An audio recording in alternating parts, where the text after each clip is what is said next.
الرحيم نحمده ونصلي على رسوله الكريم. پرون مونږ د نبی پاک صلی الله تعالی علیه وسلم په امت باندې حقوق ذکر کول. ساسو وړاندې ما عرض کړی چې د نبی پاک صلی الله تعالی علیه وسلم حقوق په امت باندې بېشماره دي،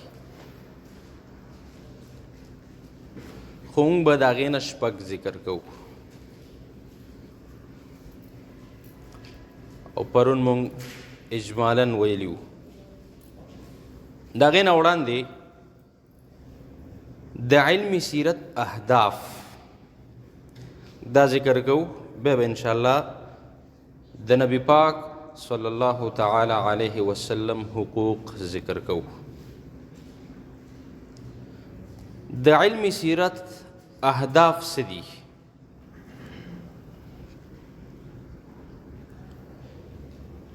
د علمی سیرت نه واقفیت حاصلول چې موږ په دې خبردار شو او د دې علم راشي او بیا هغې علم ته عملی نمونه ورکړلی شي، دا مقصود دی. ولی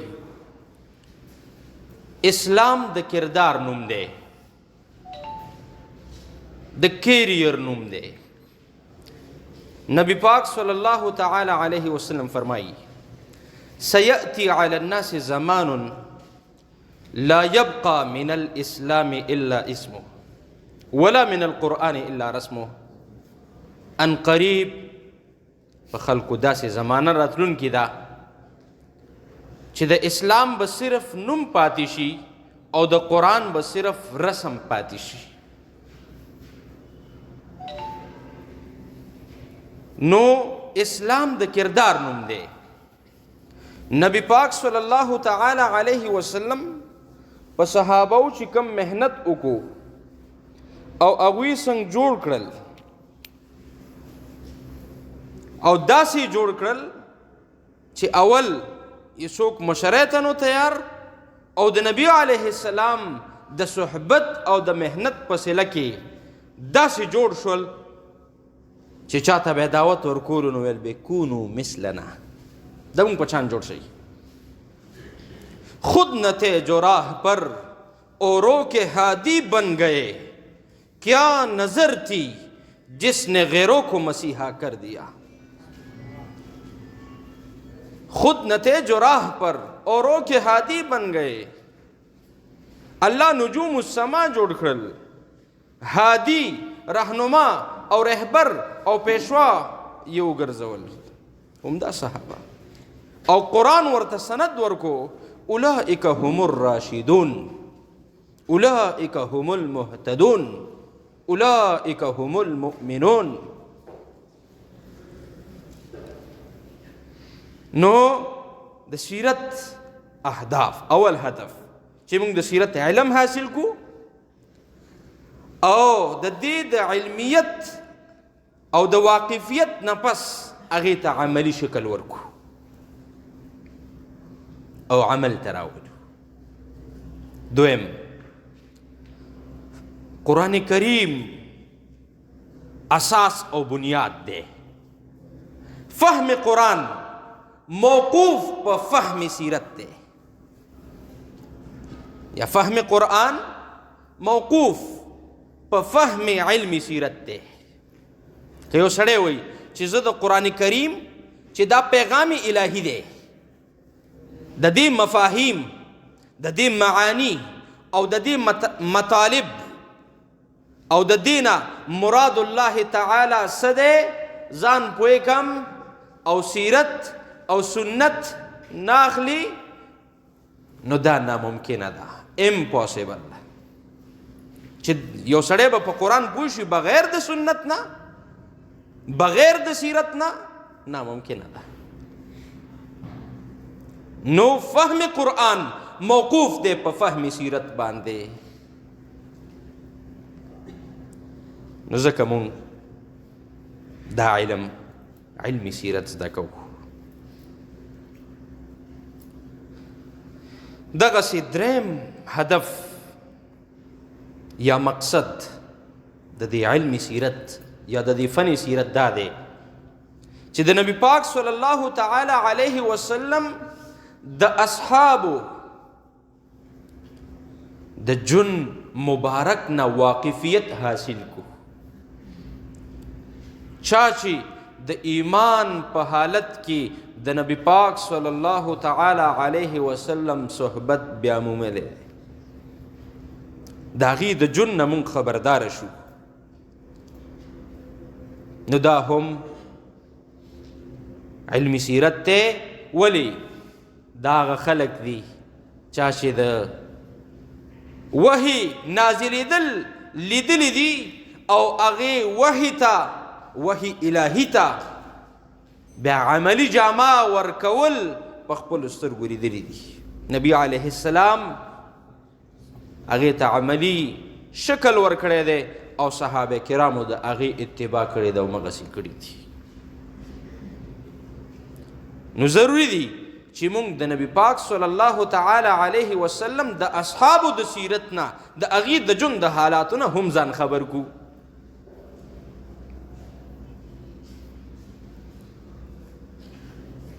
اسلام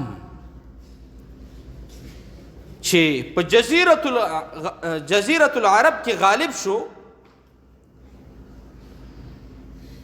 او 400 پیلو شو، شرق و غرب ته رسیدل شروع شول او خلق فوج در فوج اسلام ته داخلېدل شروع شول.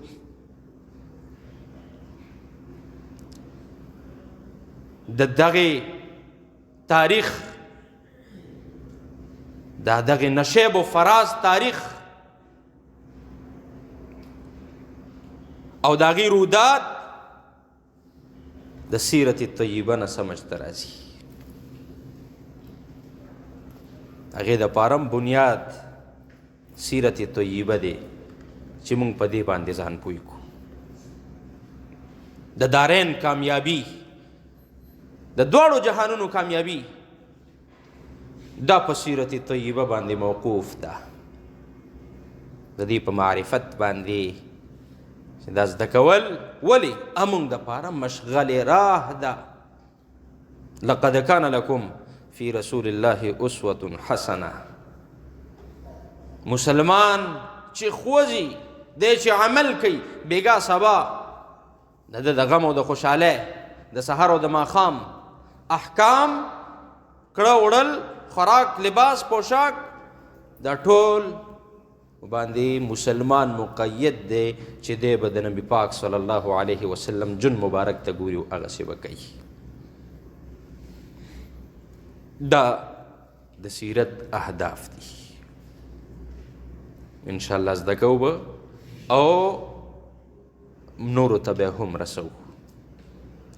بطور تمثیل د شیخ عبدالقادر جیلانی رحمت الله علیه پیرانی پیر دی، د هغې متعلق راځي چې یو مرید ورته هندوانه پیش کا چې نه خورم، ما ته پته نشته دی چې زما محبوب صلی الله تعالی علیه وسلم دا خوړلې ده او که یې نه ده خوړلې. که یې خوړلې ده نو څنګه یې خوړلې ده؟ او دا په کمال عشق باندې دلالت کوي. د چا چې چا سره محبت وي بیا د هغه فرمان برداره وي، بیا هر عمل کې ناسته ولاړه کې او لباس او خوراک کې هغې نمونې ته ګوري چې زما محبوب چې هغه مونږ دپاره آیډیل دی او نمونه ده او د هغوی په ژوند کې اسوه حسنه ده.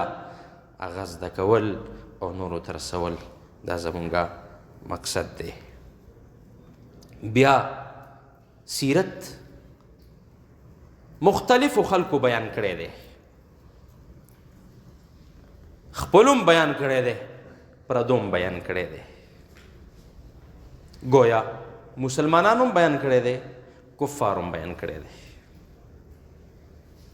خو د مسلمان نقطه نظر جدا دی او د کافر نقطه نظر جدا دی.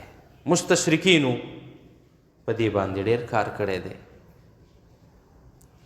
او یهودو نصوارو ذکر کړي دي. چنانچه د دې دوه پهلو دي. مسلمان چې سیرت ذکر کوي نو د سوچ او فکر داوي چې د قرآن او حدیث په رڼا کې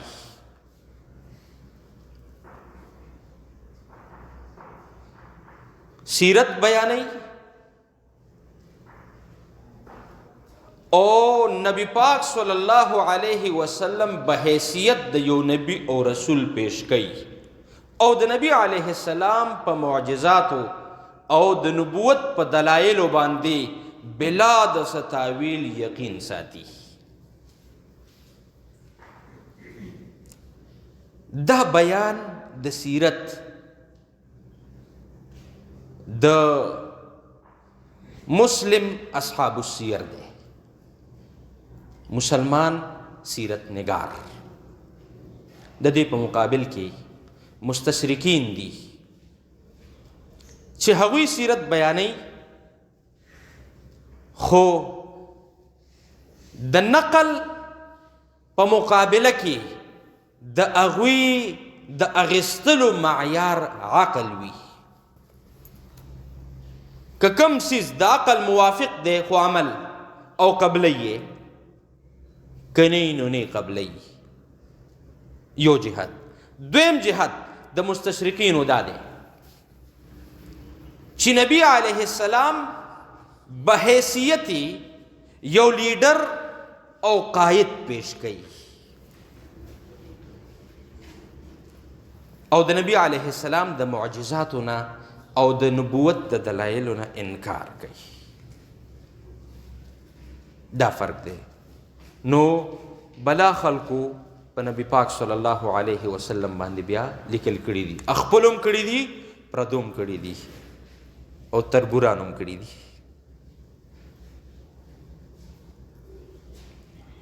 او اکثریت پردی خلق اغیار پدی مجبور شوي دي چې نبی پاک صلی الله علیه وسلم اول ګرځولی دی. د تاریخ سل نامور شخصیات یو کتاب دی د یو غیر دین خو اغم پدی مجبور دی په هغې ټولو کې اولین نبی پاک صلی الله علیه وسلم ګرځولی دی.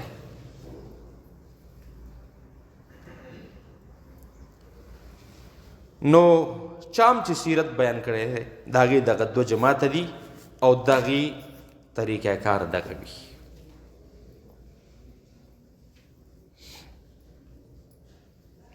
مصادر د سیرت پنځه دي. بنیاد چې موږ ورته ماخذ وایو چې هغې نه به موږ ته د سیرت د علم پته لګي. هغې نه بنیادي شی قرآن کریم دی اول. دویم احادیث صحیحه دي. قید دی پکې احادیث صحیحه موضوعي ترې نه وتې دي ګوره ځکه د حدیثو ډېر لوی محنت محدثینو کړی دی خو احادیث صحیحه. دریم مصدر او ماخذ د علم سیرت هغه سیر او تراجم دي. څلورم شمایل او معجزات دي او پنځم مستند تاریخ دی. مستند تاریخ. دا پنځه بنیادی مصادر دي د دې نه به موږ ته د علم سیرت پته لګي. اوس په امت باندې د نبی پاک صلی الله تعالی علیه وسلم حقوق ما ستاسو وړاندې عرض وکړو چې ډېر دي خو موږ ترې نه بنیادي او گویا خلاصې په طور باندې شپږ ذکر کوو چې هغه اول ایمان او تصدیق دی په نبی پاک صلی الله علیه وسلم. دویم محبت او عقیدت دی. دریم ادب او عظمت دی. څلورم اطاعت او اتباع ده. پنځم درود یعنی صلات و سلام دی. او شپږم د نبی پاک صلی الله علیه وسلم د اصحابو او د اهل بیتو ادب او احترام دی. دا اجمال دی. اوس تفصیل کو. اول ایمان و تصدیق. هر مومن د پاره د ایمان لازمی حصہ دا جزء لا ينفک تے دین بغیر ایمان کامل کے دے نشی. چی پا نبی پاک صلی اللہ تعالی علیہ وسلم با ایمان ساتھی. عقید رسالت د نبی پاک صلی اللہ علیہ وسلم پر رسالت باندی ایمان راوڑل. او نبی علیہ السلام چی سو فرمائلی دی اغا حق او سچ دی اغا منل. وما ينطق عن الهوى ان هو الا وحی یوحى.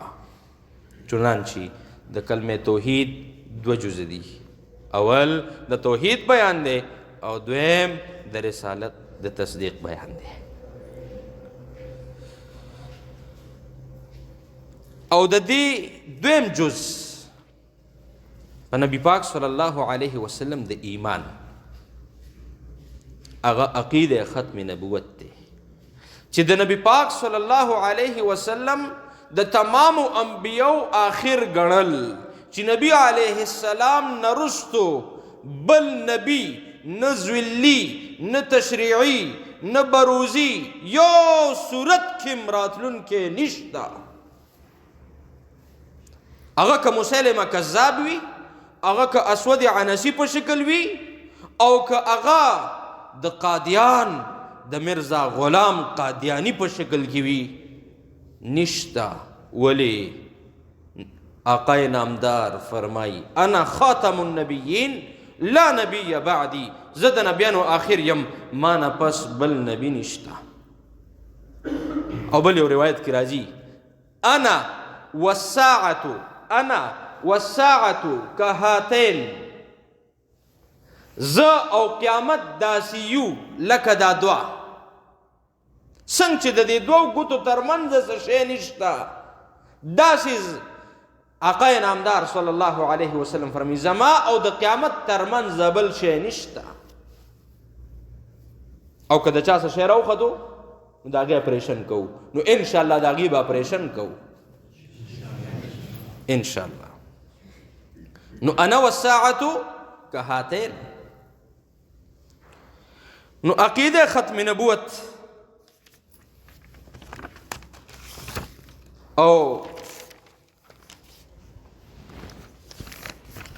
ما كان محمد ابا احد من رجالكم ولكن رسول الله وخاتم النبيين. دریم چیز د ایمان و تصدیق، دریم جز دا اول حق دے اغا دے عصمت انبیاء. دا دی عقیدہ ساتل چی تمام انبیاء معصوم دی، دا خطا او دا گناہ تصور تینا نشتا. دا ہر مسلمان لدا عقیدہ ضروری دا چی تمام انبیاء معصوم دی. اے معصوم عن الخطا دی.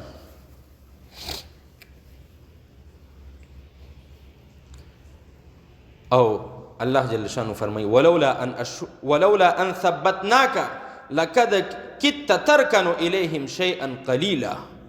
دا پا دی باندی واضح دلیل لے پا عصمت انبیاء باندی.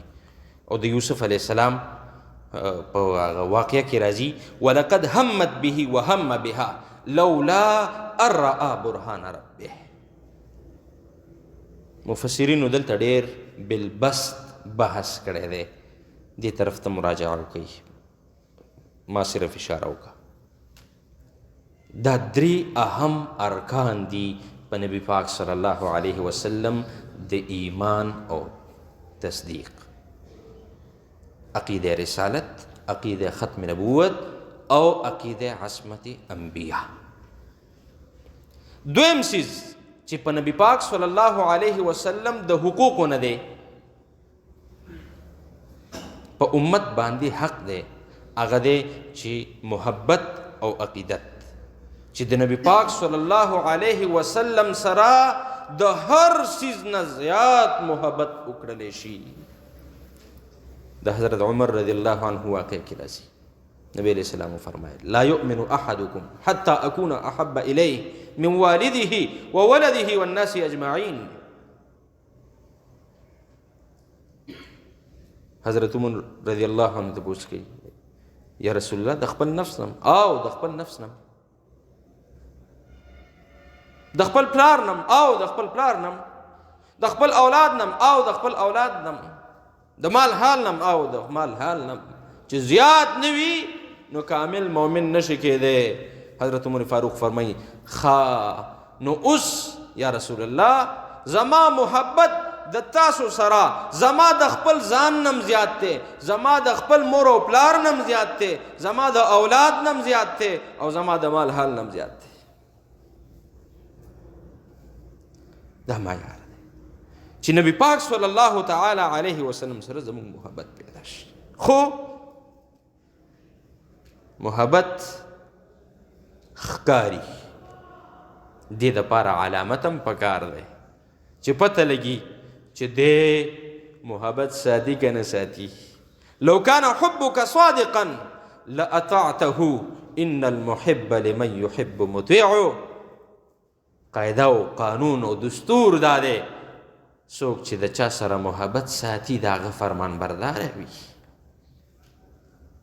لو کان حبک صادقا لاطعته که چېرې ستا محبت د مدني جانان سره رښتونی وي نو لاطعته نو ته به د هغه اطاعت کې فرمان برداري به کې ناسته ولاړه به هغسې جوړې ولې قانون دا دی ان المحب لمن يحب مطیع څوک چې د چا سره محبت ساتي د هغه فرمان برداره وي او د محبت او د عقیدت اول محبت نبی پاک صلی الله علیه وسلم سره دغسې ساتل کوم چې حدیث ذکر کړ او د حضرت عمر رضی الله عنه واقعه مو ستاسو وړاندې کړه او دویم د محبت نشانی او دریم سلف سره او د نبی پاک صلی الله تعالی علیه وسلم اصحابو سره محبت ساتل پچا چې سو ګران وي هغه علاقه م پې ګرانه وي اقبل ذا الجدار وذا الجدار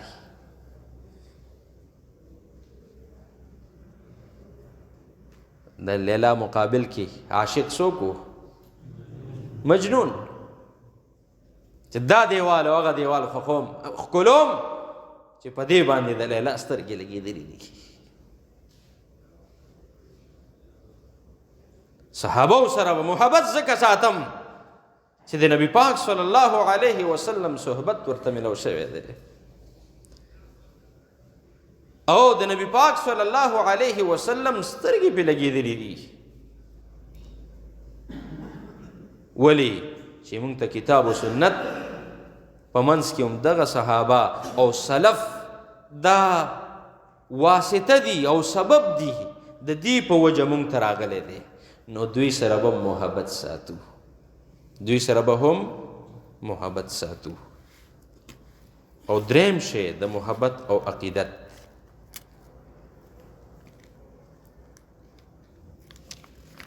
چې په هغې کې به غلو نه کوو مخکې را روان دی په ادب او عظمت کې دا هم د محبت حصه ده ادب او عظمت دریم شی دی د نبی پاک صلی الله تعالی علیه وسلم د حقوقونه چې د نبی علیه السلام به ادب کوو احترام به کوو او د نبی علیه السلام عظمت به زړه کې ساتو دا د ایمان لازمي حصې دي چنانچه چې نبی پاک صلی الله علیه وسلم په دنیاوي جن سره موجود وو او صحابه موجود وو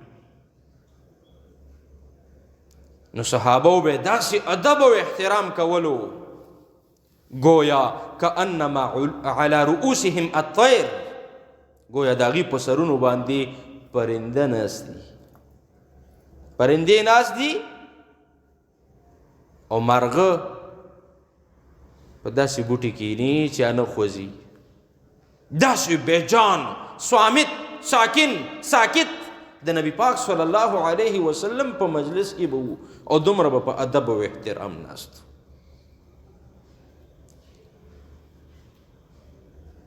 او چې کله دا آیت نازل شو لا ترفعوا اصواتکم فوق صوت النبی، شماس بن قیس رضی الله عنه یو صحابي دی، اواز یې اوچتو قدرتي فریکوینسي ډېره اوچته وه، په اوچت اواز به یې خبرې کولی، لکه زمونږ چې د بلال مولي صاحب عرفان مولي صاحب اواز اوچت دی، دا قدرتي وي اوچت اواز الله ورکړو. نو د نبی علیہ السلام مجلس ته راتلل پرېښودل او کور کې کېناستو او جړل به او ویل به چې زه هلاک شو. نبی علیہ السلام څو ورځې غایب، نبی علیہ السلام تپوس وکړو شماس بن قیس ولې غایب دی؟ صحابه ورولېږل وایي چا خو دا خبره کوي، نبی علیہ السلام ته خبر ورکړو. نبی علیہ السلام د جنت زیری ورکړو چې راځه ته جنتي، چا ویلي چې ته د اهل نار نه یې؟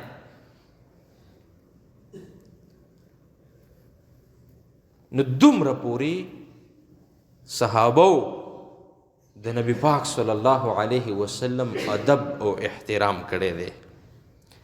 او دویم ادب او احترام د نبی پاک صلی الله علیه وسلم د دنیا نه د پردې فرمایلو نه پس دی. د دې شک درې صورته دي. یو چې موږ د نبی علیه السلام په روضه مبارکه باندې حاضري وکړو نو الته انتهایی ادب او احترام سره سلام پکار دی، او شور و شرابه او اواز اوچتول نه دی پکار، د هغې نه پرهیز پکار دی.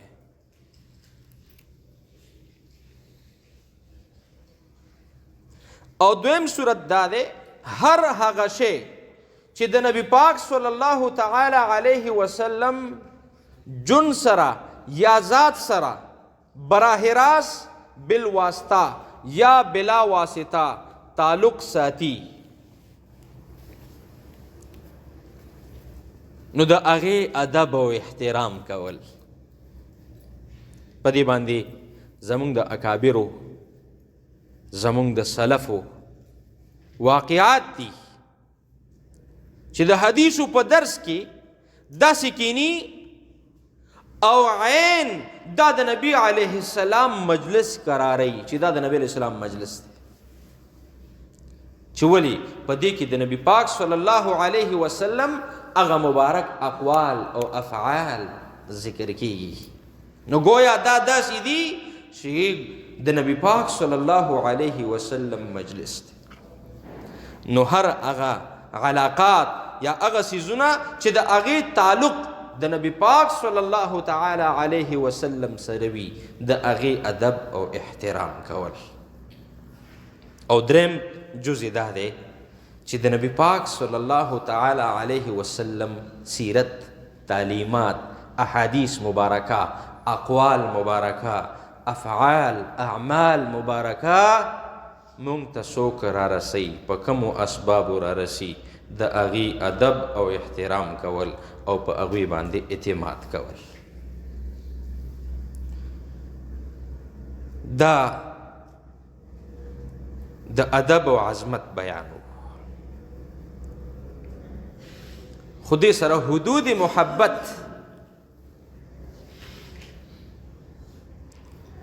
دا ادب او احترام او دا محبت د نبی پاک صلی الله علیه وسلم سره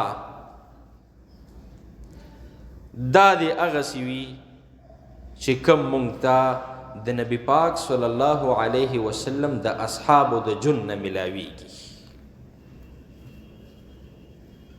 چې دومره غلو پکې نه وي چې شرک و بدعت ته ورسي. د هغې نه ځان ساتل، محبت دی وي، ادب او احترام دی وي، خو داسې حد ته دی ونه رسي چې شرک او بدعت دی پیدا شي. چنانچه نبی پاک صلی الله علیه وسلم د خپل وفات په مرض کې یو وارې وفرمایل چې الله دې په یهودو نصارو لعنت ولیږي چې هغوی د خپلو انبیاو نه قبرونو د خپلو انبیاو د قبرونو نه سجدګاه جوړې کړي، د خپلو انبیاو د قبرونو نه سجدګاه جوړې کړي. نو دغه افراط او تفریط نه به هم ځان ساتو، دومره غلو به هم نه کوو چې ګمراه شو، او داسې بې ادبي به هم نه کوو چې عموم ګمراه شو لکه د تربورانو. د هغې نه به هم ځان ساتو.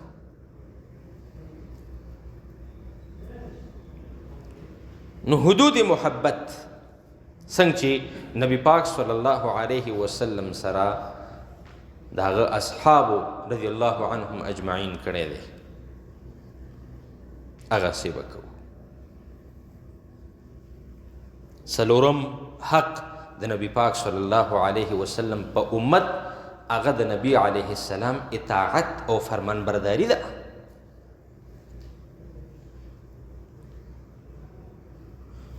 چې موږ د نبی علیه السلام اطاعت وکړو، او الله جل شانه فرمای ان کنتم تحبون الله فاتبعوني، او ځای په ځای قرآن کې اطیعوا الله و اطیعوا الرسول، د الله اطاعت او د الله د نبی اطاعت.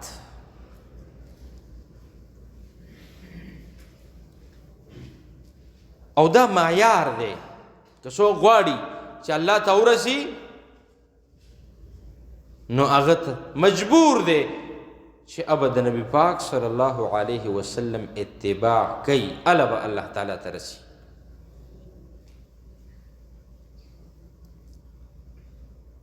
او د سلفو بیا د دې دوه جزء دي، او د سلفو اتباع ده. ابن مسعود رضی الله عنه فرمایي چې القصد فی السنة خیر من الاجتهاد فی البدعه.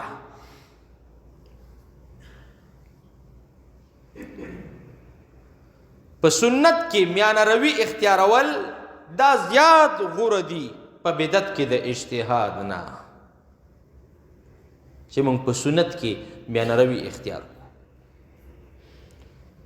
او قول دی چې امرنا بالاتباع، موږ ته حکم شوی دی د اتباع کولو،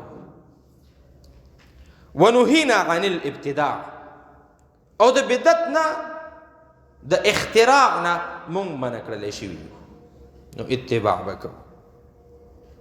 بیا په سنت او بدعت کې فرق دی. سنت هر هغه شی دی چې د نبی پاک صلی الله تعالی علیه وسلم نه ثابت وي، بس دا سنت دی، ورنه بدعت دی. او د بدعت نه ځان ساتل پکار دی. صاحب الشریعه صاحب السنه فرمای من وقر صاحب بدعه فقد اعان على هدم الاسلام، چا چې د بدعتي توقیر وکړو د اسلام په منهدم کېدو کې اعانت وکړو.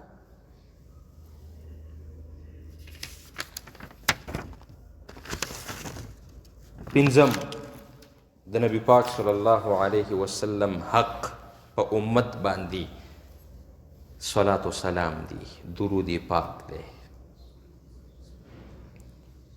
او د دې الله تعالی حکم کړی دی ان الله وملائکته یصلون علی النبی یا ایها الذین آمنوا صلوا علیه وسلموا تسلیما.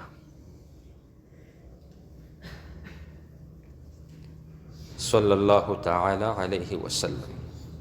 چنانچه علماء لیکلی دي چې په جون کې په هر مسلمان باندې یو واري په آقا نامدار صلی الله علیه وسلم درود شریف ویل فرض دی، واجب دی.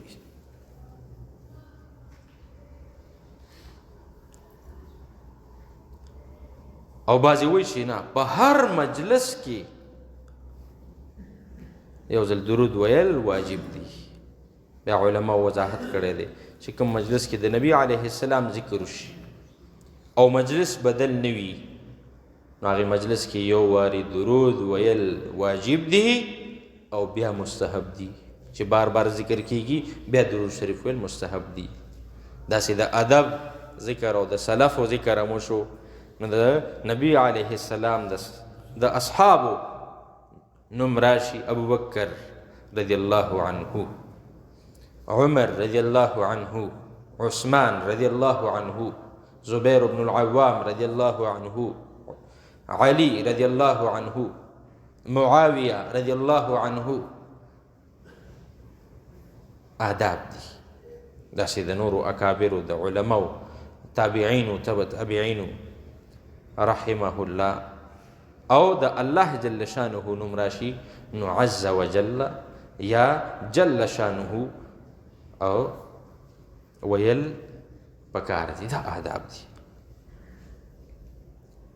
حدیث کې راځي: من صلى علی واحدة صلى الله علیه عشرة. څوک چې په ما یو وارې درود وایي الله جل شانه په لس رحمتونه لیکي. او ګڼ شمېر احادیث د دې په فضایلو کې راغلي دي.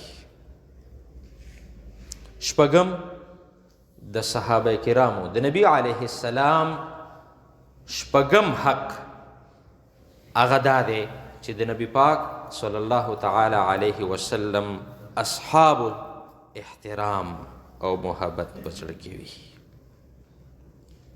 ولې چې صحابه رضی الله عنهم اجمعین معیار حق دی. صحابه معیار حق دی او دا سرټیفیکیټ دا سند ورته الله جل شانه ورکړی دی او نبی پاک صلی الله تعالی علیه وسلم ورکړی دی. الله جل شانه فرمایي: فإن آمنوا بمثل ما آمنتم به فقد اهتدوا. فإن آمنوا بمثل ما آمنتم، چې تاسو ایمان راوړئ څنګه چې صحابه وروړي نو فقد اهتدوا. او وإذا قيل لهم آمنوا كما آمن الناس، داس ایمان وروړي څنګه چې صحابه ایمان وروړي دي. دینه پته ولګیده چې صحابه معیار حق دی، د حق معیار دی. الصحابة كلهم عدول عليكم بسنتي وسنة الخلفاء الراشدين تركت فيكم أمرين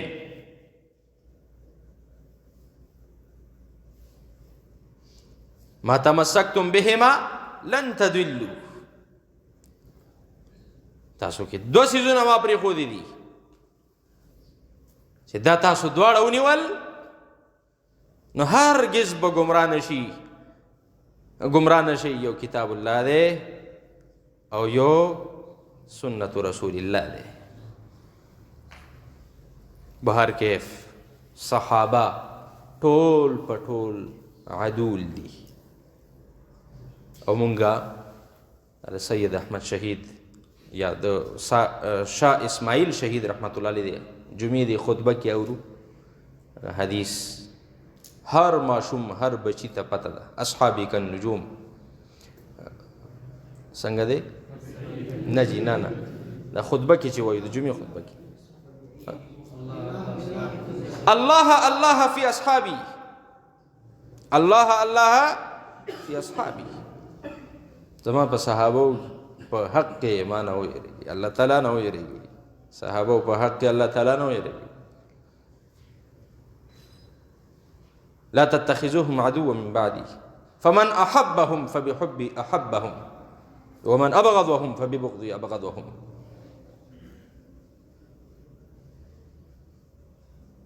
نو د نبی پاک صلی الله تعالی علیه وسلم د اصحابو رضی الله عنهم اجمعین سره محبت ساتل د هغې احترام کول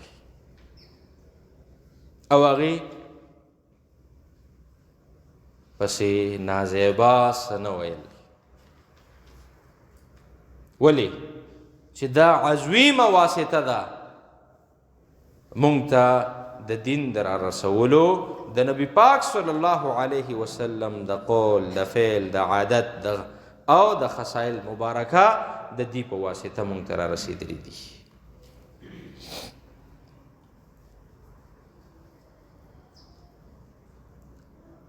د دې په وجه به مونږ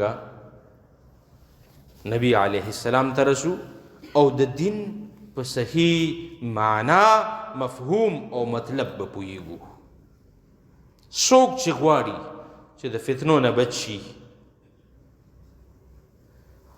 او د دین په صحیح مفهوم او مطلوب باندې پوه شي نو دی مجبور دی چې دی به د صحابه ژوند ګوري دی به سیر الصحابه ګوري دی به اسد الغابه ګوري او دی به د هغې نه نمونه اخلي مثال اخلي